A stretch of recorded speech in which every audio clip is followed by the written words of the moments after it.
Дорогий дешевий газ, блакитне паливо, що здешевше, як того очікують у Кабміні, може таки здорожчати в українських трубах. Транспортні та розподільчі компанії вимагають, щоб НКРЕКП підняла тариф на транспортування палива. На першому засіданні Держкомісії побував Микола Антофійчук. Це Заворсклянська ОТГ на Полтавщині. За рік газу використовують більше 50 тисяч кубів. Із 17 мільйонів загального бюджету за газ платять 553 тисячі гривень. Уже рахують, якщо зросте тариф на транспортування, замість ремонтів у школах гроші з бюджету віддадуть за комірне. Ми планували перекриті криші, зробити поліпшення.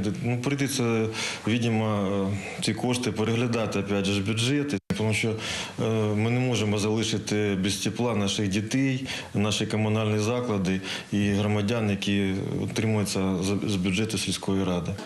У конференц-залі нацрегулятора Тиснява газовики, підприємці і представники громад вишукують, де стати, стовбичать у дверях. Тут мають прийняти рішення на мільярди гривень.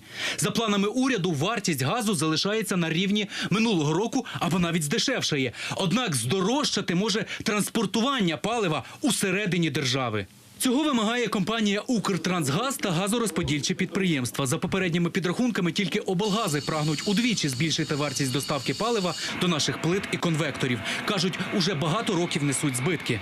Мы уже 5 лет в убытках. Облгазы – это компания, которая выполняет, по сути, стратегическую функцию. На протяжении 5 лет не пересматривать тарифы – это, на мой взгляд, неправильно. Промисловці визнають, тарифи слід переглядати, але драконівські методи зруйнують виробництво. Першими слово взяли хіміки. Предприятие сегодня балансирует между плюсом и минусом. Такая нагрузка на предприятие, конечно же, приведет к остановке предприятия. Металурги наполягають, компенсацію збитків минулих років газовикам, яку НКРЕКП вклали у новий тариф, кидати на плечі громад і промисловості незаконно. Потому что компенсируются затраты предыдущих убытков. Это дополнительные 22,5 миллиарда гривен, которые заплатят промышленности населения.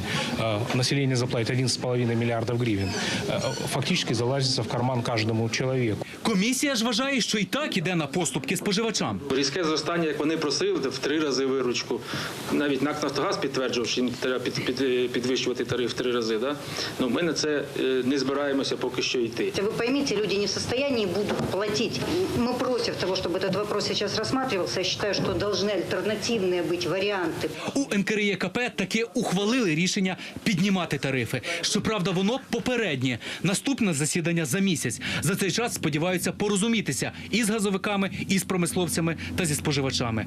Микола Антофійчук, Олена Орлова. Новини сьогодні.